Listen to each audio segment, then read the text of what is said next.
नमस्कार दोस्तों, मैं आज इस YouTube चैनल पर इतिहास की शुरुआत कर रहा हूं, जिसमें आधुनिक भारत का इतिहास या मॉडर्न हिस्ट्री से सर्वाधिक क्वेश्चन आपके एग्जाम्स में पूछे जाते हैं। इसलिए आपके एग्जाम्स की दृष्टि से इम्पोर्टेंट क्वेश्चन जो सबसे ज्यादा इम्पोर्टेंट आपका पोर्शन है उसको मैं सबसे पहले शुरू करने जा रहा हूं, जिसमें आधुनिक भारत के इतिहास की शुरुआत जिस पोर्शन से होती है, जहां शुरुआत होती है, जहां से आधुनिक भारत शुरू होता है, वहां से आज मैं पहला वीडियो आपके सामने पेश करने जा रहा हूं। चलिए, मैं आपको सबसे पहले आज मैं इतिहास पढ़ाने जा रहा हूं।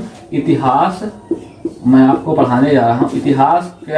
इतिहास कहते किसे है, पहले जानना आवश्यक है हमारे लिए। इतिहास है अतीत की घटनाओं का, जो घटनाएं बहुत समय पहले बीत चुकी हैं, उनकी घटनाओं का क्रमबद्ध अध्ययन ही इतिहास कहलाता है। इतिहास क्या है? जो अतीत की घटनाएं हैं उनका क्रमबद्ध अध्ययन ही इतिहास कहलाता है। तो इतिहास के पिता हैं हेरोडोटस। हेरोडोटस को फादर ऑफ हिस्ट्री कहा जाता है। हेरोडोटस को फादर ऑफ हिस्ट्री कहा जाता है, जिन्होंने हिस्टोरिका, इनकी पुस्तक है हिस्टोरिका, एग्जाम पूछा जाता है हिस्टोरिका, जिन्होंने हिस्टोरिका नामक पुस्तक लिखी है। हेरोडोटस को इतिहास का पिता मानते हैं। अतीत की घटनाओं का क्रमबद्ध अध्ययन ही इतिहास कहलाता है, और इतिहास के पिता, इतिहास के फादर हेरोडोटस को माना जाता है, जिन्होंने हिस्टोरिका नामक पुस्तक लिखी है। तो ये हुआ हमारा इतिहास। इतिहास है क्या, और इतिहास के पिता कौन है, और इनकी पुस्तक का नाम क्या है, उसके बाद देखते हैं फिर हम इतिहास के संबंध में। इतिहास को अध्ययन की सुविधा के दृष्टि से, अपने अध्ययन की सुविधा के दृष्टि से इतिहास को हम 3 भागों में बांटते हैं। पहला भाग हमारा है प्राचीन भारत का इतिहास। प्राचीन भारत का इतिहास, अध्ययन की सुविधा की दृष्टि से हम इतिहास को 3 भागों में बांटते हैं। पहला है प्राचीन भारत का इतिहास, दूसरा है मध्यकालीन भारत का इतिहास, तीसरा है हमारा आधुनिक भारत का इतिहास। आधुनिक भारत का इतिहास। इतिहास को अध्ययन की सुविधा की दृष्टि से हम 3 भागों में बांटते हैं, जिसमें से आधुनिक भारत के इतिहास से सर्वाधिक प्रश्न आपके एग्जाम्स में पूछे जाते हैं। तो आधुनिक भारत के इतिहास की शुरुआत आज हम करने जा रहे हैं। सबसे पहले देखेंगे आधुनिक भारत के इतिहास में।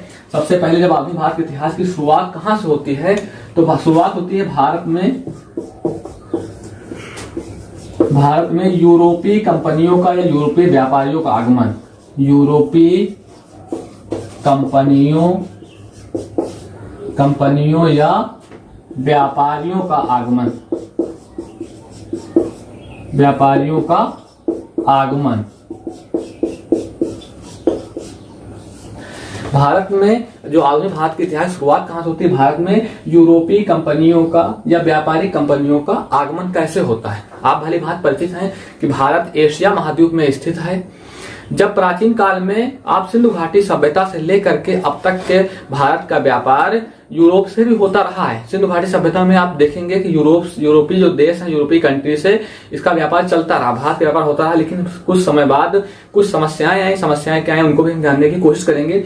होता क्या था कि भारत में अरब जो व्यापारी थे, उनका उस समय लगभग 15वीं शताब्दी में 1500 ईस्वी के आसपास, 14वीं शताब्दी में 1500 ईस्वी के आसपास भारत में अरब जो व्यापारी थे उनका वर्चस्व था। अरब व्यापारी पूरी तरह से यहाँ से व्यापार करते थे, और जो यूरोपीय देश थे उसमें उनको दिक्कत होती थी, वो व्यापार यहाँ से नहीं कर पा रहे थे। और समस्याएं क्या थी? 2 मार्ग थे। यूरोप के भारत आने वाले 2 मार्ग थे। पहला मार्ग था लाल सागर का मार्ग। दूसरा था फारस की खाड़ी वाला मार्ग। लाल सागर का मार्ग था पहला, दूसरा था फारस की खाड़ी से होता हुआ। 2 रास्ते थे जो यूरोप से भारत को आने के लिए थे। लाल सागर से हुआ एक रास्ता था, दूसरा था फारस की खाड़ी का मार्ग। लाल सागर का जो मार्ग था ये 2 कारणों से कठिन था, क्योंकि मार्ग में अत्यधिक कोहरा पड़ता था। आप साथ साथ में नोट्स करते चलिएगा, आप साथ साथ में लिखते भी चलिएगा, क्योंकि मार्ग में अत्यधिक कोहरा पड़ता था। ये कठिन था क्योंकि मार्ग में अत्यधिक कोहरा पड़ता था, नंबर 2, नंबर 1, नंबर 2 क्या समस्याएं थी कि यहाँ पर मार्ग में चट्टाने बहुत पाई जाती, मार्ग में चट्टानों का पाया जाना, इन 2 कारण से लाल सागर का मार्ग बहुत ही कठिन था।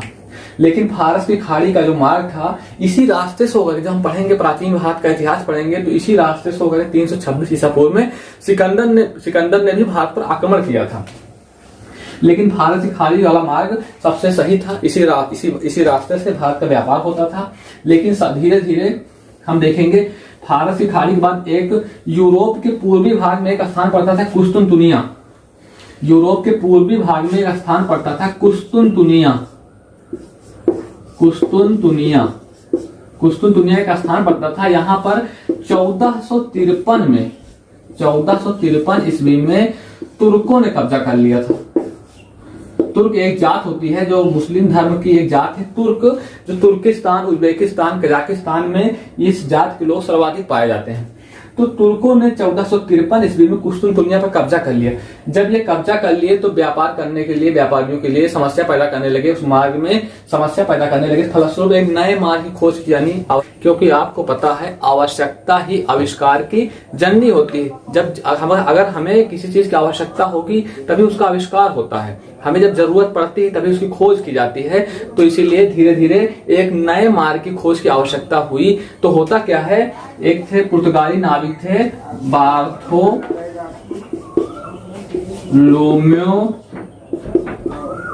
डेज या डोज या डियाज, बार्थोलोम्यो डियाज मिलता है, बार्थोलोम्यो डेज मिलता है। इन्होंने 1486 ईस्वी में एक नए मार्ग की खोज की। दोस्तों बहुत इंपॉर्टेंट नया मार्ग है। उस नए मार्ग का नाम क्या होता है? आशा अंतरीप या उत्तमाशा, इसको इंग्लिश में बोलते हैं केप, इसको दूसरा नाम है केप ऑफ गुड होप। इसकी खोज की जाती है बार्थोलोम्यो डियाज के द्वारा। 1486 कहीं मिलता है, कहीं 1487 भी इसकी डेट आपको मिलती है। इन्होंने आशा अंतरीप या उत्तमाशा अंतरीप की खोज की। जो ये पुर्तगाल के रहने वाले थे, ये पुर्तगाली नाविक थे। पुर्तगाल देश आपका पड़ता है यूरोप महाद्वीप में। पुर्तगाल रहने वाली, इसकी राजधानी लिस्बन है और ये वहीं के रहने वाले थे जिन्होंने 1486 में एक नए रास्ते खोज की। अब होता क्या है, धीरे धीरे इसी रास्ते से होकर के, आप गुड होप से होकर के भारत आने वाला पहला पुर्तगाली नाविक, बहुत इंपॉर्टेंट है, भारत आने वाला पहला पुर्तगाली नाविक होता है कौन? पहला पुर्तगाली नाविक होता है वास्को डी गामा। भारत आने वाला पहला पुर्तगाली नाविक होता है वास्को डी गामा। इसके साथ साथ जाना और जरूरी है, 1492 ईस्वी में भारत की खोज करने के लिए कोलंबस, क्वेश्चन पूछा जाता है, कोलंबस 1492 ईस्वी में भारत की खोज करने के लिए कोलंबस स्पेन की सहायता से, स्पेन देश को याद रखेंगे, ये भी पुर्तगाल, ये भी यूरोप महाद्वीप का, स्पेन की सहायता से 1492 ईस्वी में कोलंबस निकलता है भारत की खोज करने के लिए, जो अटलांटिक महासागर में बहुत ही जोखिम भरी यात्रा करता है। धीरे धीरे उसका रास्ता भटक जाता है और वो पहुंच जाता है अमेरिका, और वो अमेरिका की खोज करता है, जिसे इसने नई दुनिया का नाम दिया। इन्होंने अमेरिका की खोज की, अमेरिका की खोज किया और इसको इसने नई दुनिया कहा, नई दुनिया नाम दिया। 1492 में कोलंबस ने अमेरिका खोज की, जिसको इन्होंने नई दुनिया का नाम दिया। फिर कुछ समय बाद 1498 में, बहुत इंपॉर्टेंट है, वास्को डी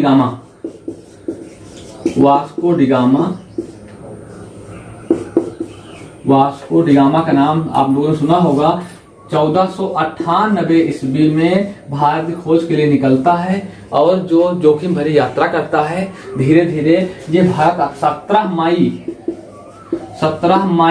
1498 ईस्वी को भारत के कालीकट या जिसका नया नाम है कोझिकोड, कालीकट का नया नाम है कोझिकोड, इस बंदरगाह पर पहुंचता है। कालीकट या कोझिकोड नामक बंदरगाह पर 17 मई 1498 ईस्वी को वास्को डी गामा पहुंचता है। और अब ये कहाँ है? ये है केरला में। केरल के कालीकट या कोझिकोड नामक बंदरगाह में 17 मई 1498 ईस्वी को पहुंचता है। अब आपको पता है भारत की यह परंपरा रही कि अतिथि देवो भव, अतिथि देवता के समान होता है। जब ये 17 मई 1498 ईस्वी को केरल पहुंचता है तब इसका भव्य स्वागत किया जाता है। वहां के शासक होते हैं जमोरिन, वहां के स्थानीय शासक हैं जमोरिन, याद रखिएगा। स्थानीय शासक जमोरिन ने इसका बहुत ही स्वागत किया। हालांकि वहां पहले से अरब व्यापारी मौजूद होते हैं जिनको दिक्कत होती है, जो इनसे घृणा करते हैं, इनसे नफरत करते हैं कि हमारा यहाँ पर एकाधिकार था और ये यूरोपीय नागरिक भी यहाँ पर आ गए हैं। आपको पहले से पता होगा बाजार में एकाधिकार और पूर्ण प्रतियोगिता की मांग, आपने इकोनॉमिक्स में अच्छे से पढ़ा होगा। तो होता क्या है, जमोरिन ने इसका स्वागत किया और इसकी समुद्री यात्रा थी, इस समुद्री यात्रा में अब्दुल मनीफ कहें कि आपको मनीफ मिलेगा या अब्दुल मानिक भी मिलता है, किसी किसी बुक्स में आपको अब्दुल मानिक मिलता है। ये क्या था? गुजराती पायलट। ये गुजराती पायलट जब सबसे पहले वास्को डी गामा आता है, अब आपको क्लियर पता हो गया वास्को डी गामा पुर्तगाल रहने वाला था, तो सबसे पहले पुर्तगालियों का नाम ही भारत पे आता है, क्योंकि पुर्तगाली सबसे पहले भारत आए थे और सबसे पहले पुर्तगाली भारत आने सबसे पहले आने वाले भी थे और सबसे बाद में जाने वाले भी होते हैं। सबसे पहले आते हैं 1498 ईस्वी में, पहले यूरोपीय के बाद अगर नाम आता है तो पुर्तगालियों का नाम आता है, जिसमें पहला व्यक्ति आपका वास्को डी गामा का नाम आता है। और सबसे पहले पुर्तगाली आते हैं और सबसे बाद में जाते हैं 1498 में आते हैं। और 1961 को गोवा, दमन व दीव, 1961 एक डेट है, इसको याद रखिएगा। इसी तारीख को गोवा से पुर्तगालियों को मुक्ति मिली थी। गोवा को पुर्तगालियों ने खाली किया था 1961 में। तो 1498 में पुर्तगाली आते हैं। सबसे बाद में देश के आजाद होने के बाद, देश की आजादी के बाद लगभग 14 वर्षों के बाद 1961 में भारत से पुर्तगाली जाते हैं। तो याद रखिएगा अब्दुल मानिक या अब्दुल मनीक नामक गुजराती पायलट ने समुद्री यात्रा में वास्को डी गामा का साथ दिया था। जमोरिन वहां का शासक था जिसने इसका भव्य स्वागत किया। अतिथि देवो भव, क्योंकि अतिथि देवता के समान होता है तो इसका स्वागत होता है। उसके बाद ये यहाँ पर 90 दिनों तक रुकता है। यह 90 दिनों तक, याद रखिएगा 90 दिनों तक यहाँ पर रुकता है।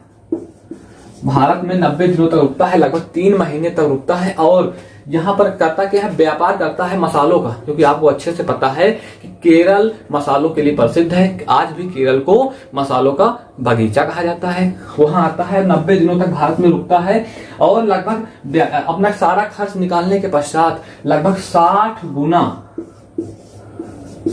गुना मुनाफा कमाता है या लाभ कमाता है। सारा खर्च निकालने के पश्चात लगभग 60 गुना मुनाफा प्राप्त करके ये फिर स्वदेश लौट जाता है, यानी पुर्तगाल को चला जाता है। अब क्या होता है, ये चला गया।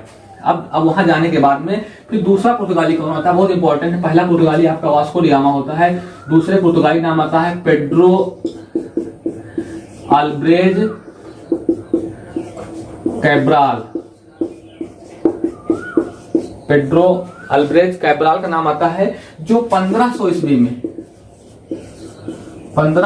भारत आया। यही पुर्तगाली नाविक होता है, पुर्तगाली यात्री है जो 1500 ईस्वी में भारत आता है। क्वेश्चन पूछा जाएगा भारत आने वाला पहला यूरोपीय कौन था, तो वास्को डी गामा था। दूसरा पुर्तगाली कौन था, तो पेड्रो अल्ब्रेज कैब्राल था। वह 1500 ईस्वी में भारत आता है।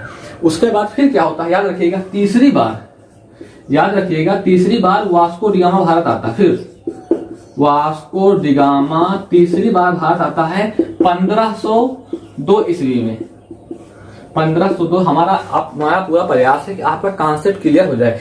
इतिहास जो एक कहानी की तरह ही पढ़ा जाए, क्योंकि हिस्ट्री आपकी स्टोरी की तरह जब हम पढ़ेंगे तो हमें अच्छे से याद होगा, कोई भी पोर्शन हमारा छूटने ना पाए, हमारी कोशिश रहेगी आपके लिए। इसलिए आप लोग साथ साथ में नोट्स को बनाते चलिए प्लीज।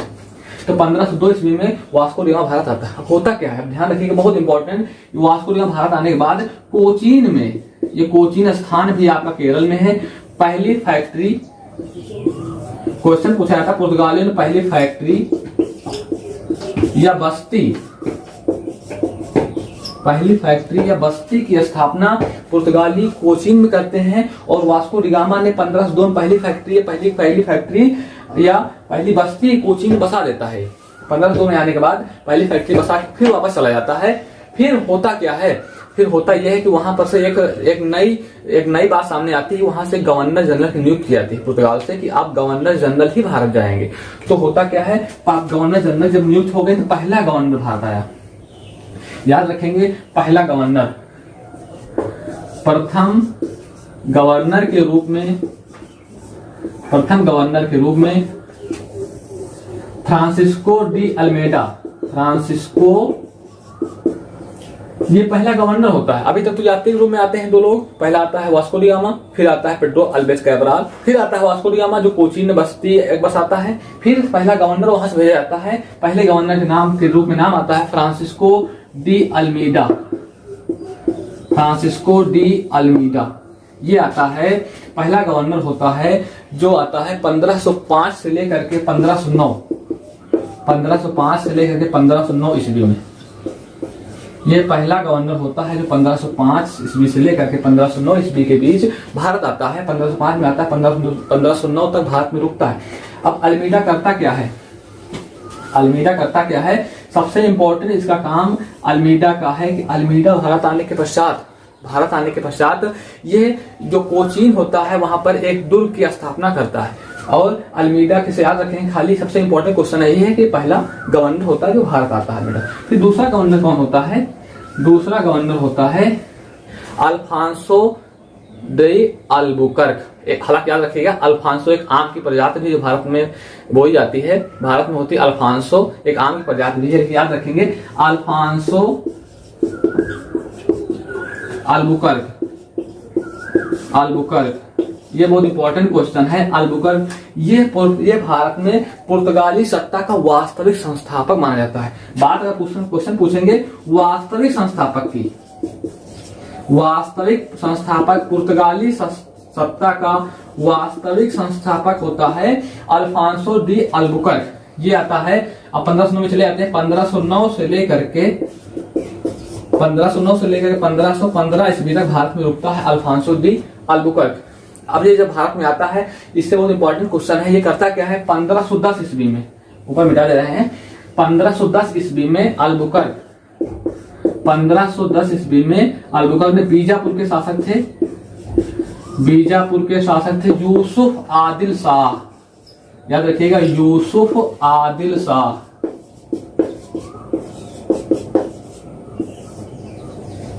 15 बीजापुर यूसुफ आदिल शाह जीत लेता है और यहाँ पर अपनी सत्ता स्थापित करता है यूसुफ आदिल शाह। उसके बाद करता क्या है, फिर ये दूसरा काम सबसे इंपॉर्टेंट इसका होता है, ये कहता है कि जो पुर्तगाली होते हैं वो भारतीय महिलाओं से वैवाहिक संबंध स्थापित करें, भारतीय महिलाओं के साथ विवाह करें, ताकि जो पुर्तगालियों की आबादी या उनकी पॉपुलेशन को बढ़ाया जा सके। इसके लिए दूसरा काम होता है, ये 1510 से बीजापुर के शासक यूसुफ आदिल शाह से गोवा को जीतता है। उसके पश्चात ये भारतीय महिलाओं से शादी करने के लिए, वैवाहिक संबंध स्थापित करने के लिए पुर्तगालियों को प्रेरित करने वाला व्यक्ति अल्फांसो द अल्बुकर्क होता है। अल्फांसो द अल्बुकर्क भी कह सकते हैं, द अल्बुकर्क होता है। और अल्बुकर्क को वास्तविक संस्थापक मानते हैं पुर्तगाली सत्ता का। भारत में वास्तविक संस्थापक अल्फांसो द अल्बुकर्क का नाम आता है। आज एक बार फिर देखेंगे, एक बार फिर क्या होता है, फिर आता है कौन, वास्को डी गामा फिर आता है। देखो वास्को डी गामा फिर भारत आता है बीच में। अब होता क्या है, ये वास्को डी गामा फिर आता, देखिएगा एक बार, थोड़ा सा इंपॉर्टेंट जाना हमारे। वास्को डी गामा फिर भारत आता है 1524 में से 1529 तक। अब होता क्या है, 1524 में वास्को डी गामा पुनः भारत आया। अब होता क्या है, बाद में 1529 ईस्वी में वास्को डी गामा की भारत में ही मृत्यु हो जाती है और इसको गोवा में ही दफना दिया जाता है। और आपको पता होगा जो ईसाई संत है सेंट जेवियर्स, इनकी भी जो कब्रगाह है वो भी गोवा में ही है। ठीक, तो इसको 1529 में वास्को डी गामा की भारत में मृत्यु हो जाती है और इसको गोवा में दफना दिया जाता है। फिर एक आता है, अगला गवर्नर नाम आता है नुनो दा कुन्हा। उसका भी नाम आता है 1529 से लेकर के 1538 तक भारत में रहता है। ज्यादा कोई खास वर्ग उसमें क्वेश्चन नहीं पूछे जाते हैं। बस एक क्वेश्चन और ज्यादा इंपॉर्टेंट थोड़ा है, पुर्तगालियों को कि भारत को देन क्या है। अब थोड़ा सा लिख लेंगे, जान लेंगे, पुर्तगालियों की भारत को देन। पुर्तगालियों की भारत को देन, पुर्तगालियों की भारत को देन। पहला है जो छापा खाना है या प्रिंटिंग प्रेस है, printing press, printing press, printing press जिसको हम बोलते हैं छापा खाना की शुरुआत पुर्तगालियों ने की। आपको कमेंट बॉक्स में बताना है प्रिंटिंग प्रेस का जन्मदाता कौन है, प्रिंटिंग प्रेस का जन्मदाता कौन था, उसका नाम आपको कमेंट बॉक्स में बताना है। और प्रिंटिंग प्रेस की शुरुआत भारत में पुर्तगालियों ने की। नंबर 2, तंबाकू की खेती का शुभारंभ, तंबाकू की खेती, तंबाकू की खेती का शुभारंभ पुर्तगालियों ने ही भारत में किया, दक्षिण भारत में। याद रखेंगे 1508 ईस्वी में दक्षिण भारत में साउथ में 1508 ईस्वी में तंबाकू की खेती का शुभारंभ भारत में पुर्तगाली करते हैं। हालांकि बाद में आप पढ़ेंगे मुगल शासनकाल में ये उत्तर भारत में ही उत्तर भारत में भी तंबाकू का खेती होने शुरू हो जाती है, लेकिन सबसे पहले अगर बात की जाती है 1508 में दक्षिण भारत में तंबाकू की खेती की शुरुआत पुर्तगालियों ने की। और जानेंगे भारत में आलू, लीची, चुकंदर, इन सबकी शुरुआत, इन सबको लाने का शकरकंद, इन सबकी शुरुआत करने का श्रेय पुर्तगालियों को ही जाता है। एक बार फिर से हम रिवीजन अच्छे से कर लेंगे। आपको फिर से एक बार याद दिला दें कि भारत में सबसे पहले पुर्तगाली आते हैं। पुर्तगाली के बाद में सबसे पहले कोई भारत में विदेशी आता है, यानी यूरोपी आता है। विदेशी की बात का मतलब हमारा यही है, यूरोपी अगर कोई आता है तो पुर्तगाली आते हैं। पुर्तगाली के बाद फिर डच आते हैं, जो हॉलैंड, जो वर्तमान नाम उसका आप बताएं कमेंट बॉक्स में, हॉलैंड के निवासी होते हैं। डच आते हैं। उसके बाद तीसरे नंबर पे कौन आता है? अंग्रेज आते हैं। अंग्रेजों के बाद फिर डेनिश आते हैं और सबसे अंत में आते हैं फ्रांसीसी, जो फ्रांस से आते हैं। ये 4 व्यापारिक कंपनियां भारत में आती हैं, लेकिन 5 आप डेनिश को मिला लेंगे तो 5 कंपनियों का नाम आता है, ये भारत में आती हैं। सबसे पहले पुर्तगाली ही आते हैं, नंबर 2 पे डच आते हैं, नंबर 3 पे अंग्रेज आते हैं, नंबर 4 पे डेनिश आते हैं और नंबर 5 पे फ्रांसीसी आते हैं। तो सबसे पहले पुर्तगालियों के रूप में वास्को डी गामा भारत आता है, जो पुर्तगाली नाविक के रूप में आता है और केरल के कालीकट नाव बंदरगाह पहुंचता है। मालाबार तट भी आपको अगर ऑप्शन मिलता है तो उसको मालाबार तट भी आप लगा देंगे, अगर कालीकट ऑप्शन में नहीं मिलता है। जहां केरल का मालाबार तट भी आप फेमस अच्छे से जानते हैं। केरल के कालीकट नाव बंदरगाह पहुंचता है, वहां पर उसका स्वागत होता है और स्वागत करता है जमोरी, वहां का शासक होता है जो उसका भव्य स्वागत करता है। उसके पश्चात वह वहां पर 90 दिनों तक भारत में रुकता है और वहां पर सारा खर्च निकालने के पश्चात 60 गुना अधिक मुनाफा कमाने के बाद वह विदेश चला जाता है, अपने देश चला जाता है। फिर आता है उसके नंबर 2 पेड्रो अल्ब्रेच कैब्राल का नाम आता है, जो 1500 ईस्वी में भारत आता है। वो कुछ दिन भारत में रुकता है, फिर वह चला जाता है। फिर उसके बाद शुरुआत होती है 1502 में, जब पुनः आता है वास्को डी गामा, तब यह कोचीन में अपनी पहली फैक्ट्री या पहली बस्ती बसाता है। इस बस्ती को बसाने के बाद जब वह भारत से चला जाता है तो वहां से गवर्नर जनरल की शुरुआत होती है, गवर्नर भेजे जाते हैं। तो पहला गवर्नर आपका होता है फ्रांसिस्को डी अल्मेडा, पहला गवर्नर आपका है फ्रांसिस्को डी अल्मेडा। दूसरा गवर्नर आपका है अल्फांसो डी अल्बुकर्क। अल्बुकर्क को भारत में पुर्तगाली सत्ता का वास्तविक संस्थापक माना जाता है। इसने भारत में पुर्तगालियों से कहा कि आप भारत की स्त्रियों के साथ वैवाहिक संबंध स्थापित करें, जिससे पुर्तगालियों की जो है जनसंख्या में वृद्धि की जा सके। फिर तीसरा नाम आता है उसके बाद में नुनो दा कुन्हा। नुनो दा कुन्हा भी 1529 से 1538 तक भारत में रहता है। इसके विशेष कार्य नहीं है। उसके बाद भारत में पुर्तगालियों की देन क्या क्या है, भारत में पुर्तगाली क्या क्या करते हैं। पुर्तगाली प्रिंटिंग प्रेस की शुरुआत पुर्तगालियों ने किया। प्रिंटिंग प्रेस की खोज किसने की, इसको आपको कमेंट बॉक्स में बताना है। भारत में प्रिंटिंग प्रेस की शुरुआत, भारत में तंबाकू की शुरुआत, आम, लीची, शकरकंद, चुकंदर, इन सब की शुरुआत भी भारत में पुर्तगालियों के द्वारा ही हुई है। तो आपको आज सिर्फ इतना ही। आगे हम आपको फिर डच बताएंगे, डच के बाद अंग्रेज बताएंगे, फिर आपके डेनिश, फिर आपके फ्रांसीसी। इन कंपनियों को एक साथ हम अच्छे से पढ़ते हुए चलेंगे। तब तक के लिए धन्यवाद।